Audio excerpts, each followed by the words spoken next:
Welcome to my YouTube channel HR Educational Hub. মৰমৰ ছাত্ৰ-ছাত্ৰীসকল আজি তোমালোকৰ লগত আলোচনা কৰিম বিদ্যুৎ চেপ্টাৰৰ যিবোৰ দৰকাৰী অংক আছে সেই অংকবোৰ আমি আলোচনা কৰিম। এইবোৰ অংক তোমালোকৰ মেট্ৰিক পৰীক্ষাত আহাৰ বহুত চান্স আছে।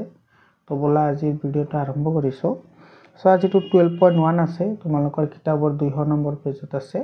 এই প্ৰশ্নটোত কি কৈছে চোৱা, এটা বৈদ্যুতিক বাল্বৰ তাৰডালে 10 মিনিট সময়ত 0.5 এম্পিয়াৰ প্ৰবাহ লয়। বৰ্তনীটোত চালিত হোৱা বৈদ্যুতিক আধানৰ পৰিমাণ লোৱা।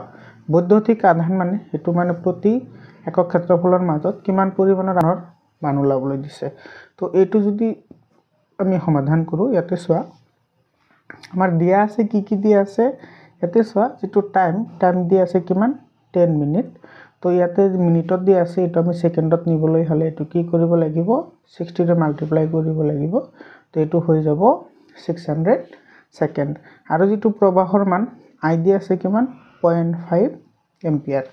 এতিয়া চোৱা আমি জানো যে Q I * T।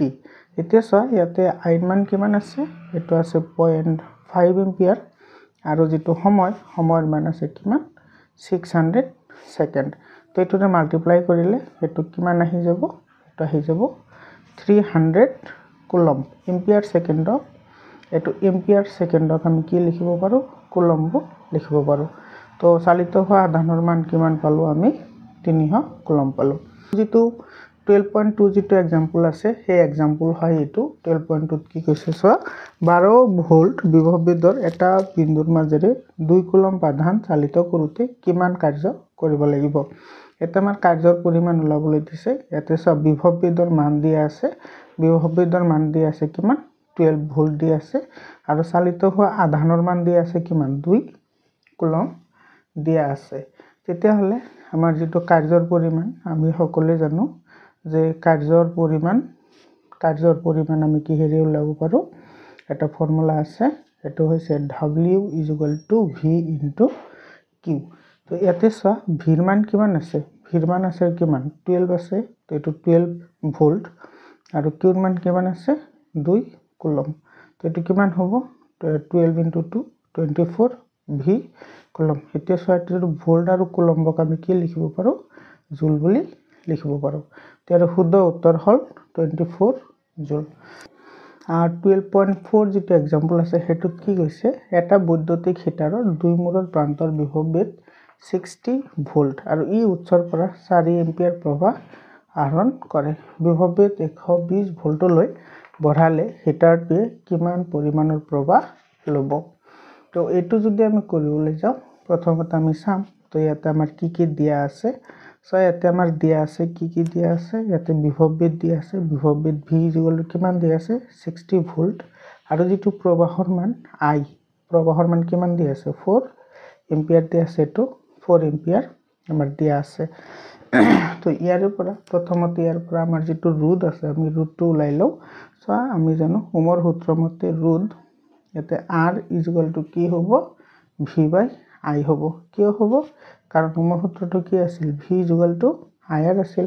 গতিকে ইয়াৰ পৰা আমি R টো ফালে লৈ আহিলে এটো কি হ'ব V/I হ'ব। ইয়াতে ভিৰ মান কিমান আছে 60 আছে আৰু প্ৰবাহৰ মান আছে কিমান 4। তো এটো আমি যদি কেনসেল আউট কৰো, এটো আমি কিমান পাম 15 ৰ 4 × 60 অৰ্থাৎ এটো ইমান কি হ'ব ওম হ'ব। এতিয়া চোৱা তাৰ পিছত কি কৈছে চোৱা, বিভৱবেদ ভৰোৱা হৈছে 120 ভোল্টলৈ। এতিয়া চোৱা ৰোধৰ মানটো কিন্তু কি থাকিব সেমে থাকিব। তো V = যদি 120 ভোল্ট হয় 20 ভোল্ট হয়, তেন্তে আমাৰ কি হৰমান ওলাবলৈ দিছে কিমান প্ৰবাহ লব, I ৰ মান 120 কি হ'ব 15 হ'ব, অৰ্থাৎ V/R হ'ব। কিয় হ'ব, কাৰণ এটো কি হয় V = IR হয়। ইয়াৰ পৰা I = কি হ'ব এটো V/R হ'ব। তো এটো যদি আমি কেনসেল আউট কৰো, এটো কেনসেল আউট কৰিলে কিমান হ'ব 15 ৰ 8 গুণ 120 হয়। তো ইয়াৰ आंसर হ'ব 8 এম্পিয়াৰ। এটোৰ উত্তৰ হল 8 এম্পিয়াৰ। নিশ্চয় বুজি পালা। ইয়াৰ পিছত চাও তাৰ পিছৰ প্ৰশ্নটোত কি কৈছে। ইয়াতে চোৱা যেটো 12.5 আৰু 12.6 যেটো एग्जांपल আছে তোমালোকৰ কিতাপৰ আৰ 208 নম্বৰ পেজত আছে। এই দুটা অংক মই আগতে কৰি দিছো, তোমালোকে যদি ভিডিওটো চোৱা নাই তেতিয়াহলে ভিডিওটো চাই লবা। এতিয়া চাও আমি 12.9 যেটো আছে এই প্ৰশ্নটোত কি কৈছে চোৱা। এতে তোমাৰ এই চিত্ৰটো ডাইৰেক্টলি দিয়া থাকিব পাৰে, প্ৰশ্নটো এনেকৈ নকোৱাও থাকিব পাৰে। চোৱা R1 ৰ মান 10 দি আছে, R2 ৰ মান দি আছে 40 ওম, R3 ৰ মান 30 ওম, R4 ৰ মান 20 ওম, R5 ৰ মান 60 ওম হয়। আৰু 12 ভোল্টৰ বেটাৰী এটা যদি সজ্জাটোৰ লগত সংযোগ কৰা হয়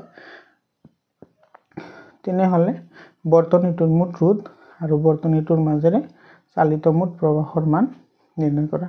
তো ইয়াতে চোৱা প্ৰথমতে যেটো আমাৰ ৰোধ ওলাবলৈ দিছে, বৰ্তনীটোৰ মুঠ ৰোধ যদি আমাৰ ওলাব লাগে, সো R1 আৰু R2 এই দুটা সমান্তৰাল সজ্জাত আছে, R3 R4 আৰু R5 এই তিনিটা সমান্তৰাল সজ্জাত আছে। গতিকে আমি কি কৰিম, প্ৰথমতে এই দুটাৰ আমি ৰোধ ওলাই লওঁ যেটো সমান্তৰাল সজ্জাত আছে, আৰু এই দুটাৰ মিলি আমি প্ৰথমতে এটো কি বুলি ধৰো, এটো ধৰা RS, এটা আমি কি বুলি ধৰিলো RS বুলি ধৰিলো।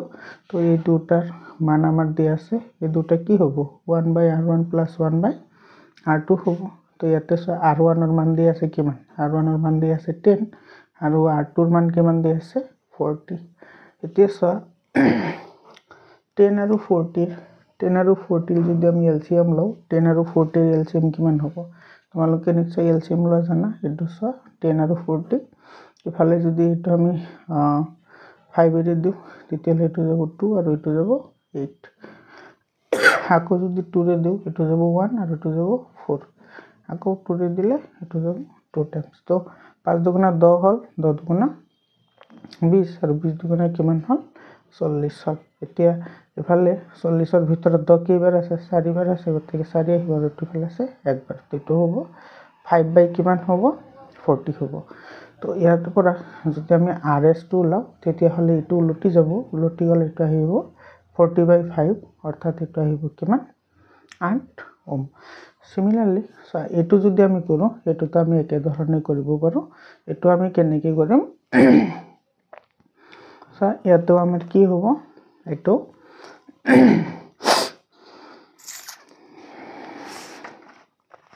চোৱা এইখিনি যদি আমি কৰো, এটো আহিব তোমাৰ, এটো ধৰা 1/ এটো ধৰা R' বুলি ধৰো, তেতিয়া হলে এটো হ'ব 1/R3 + 1/R4 + 1/R5। তো ইয়াতে আমাৰ গোটেই কেইটাৰ মান দিয়া আছে। চোৱা তোমাৰ ইয়াতে R3 ৰ মান, তো ইয়াতে চোৱা R3 ৰ মান দি আছে কিমান 30, আৰু R4 ৰ মান কিমান দি আছে, R4 ৰ মান দি আছে 20, আৰু R5 ৰ মান দি আছে কিমান 60। তো এটো যদি আমি যদি এলসিএম লও, এই গোটেই কেইটাৰ এলসিএম কিমান আহিব, এটোৰ এলসিএম আহিব 60, আৰু ইফালে আহিব 2, ইফালে আহিব 3, আৰু ইফালে আহিব 1। তেতিয়া হলে এটো 2 3 5, 5 একে 6 হল, আৰু ইফালে হল কিমান 60। ইয়াৰ পৰা যদি আমি R' যদি ওলাও তেতিয়া হলে এটো উলটি যাব, মানে 60 কি হ'ব 6 হ'ব। তো 60 যদি 6 হয়, তো এটো আমি ডিভাইড কৰিলে কিমান পাম আমি 10 ওম। এতিয়া এটোৰ যদি আমাৰ কি ওলাবলৈ দিছিল, মুঠ ৰোধ আমাৰ ওলাবলৈ দিছিল, তো ইয়াৰে মুঠ ৰোধ কিমান হ'ব, এই দুটা আমি প্লাস কৰি দিম। আগতে যে পাইছিলো, এটা পাইছিলো 8 ওম আৰু এটা পালো 10 ওম। তো ইফালে আহিব 8 + 10 ওম ইকুয়াল টু এটো কিমান হ'ব 18 ওম হ'ব। এতিয়া যেটো আমাৰ বি নম্বৰ কৈছে, বি নম্বৰত কি কৈছে, মুঠ প্ৰবাহৰ মান ওলাবলৈ দিছে। মুঠ প্ৰবাহ I ইকুয়াল টু কি হ'ব, তো V ইকুয়াল টু কি আছিল IR আছিল। তো ইয়াৰ পৰা I ইকুয়াল টু কি হ'ব V/R হ'ব। তো ইয়াতে V ৰ মান কিমান দি আছে, V ৰ মান দি আছে 12, এটো চোৱা V ৰ মান কিমান দি আছে 12 দি আছে, আৰু ইফালে তোমাৰ R ৰ মান এইমাত্ৰ পালো, কিমান পালো 18 পালো। তো এটো যদি আমি হৰণ কৰো, এটো কিমান পাম 0.67 এম্পিয়াৰ পাম। যেটো শুদ্ধ উত্তৰ হল 0.67। আশা কৰিছো তোমালোকে বুজি পাইছা। আকৌ লগ পাম বেলেগ এটা পাৰ্টত। ধন্যবাদ।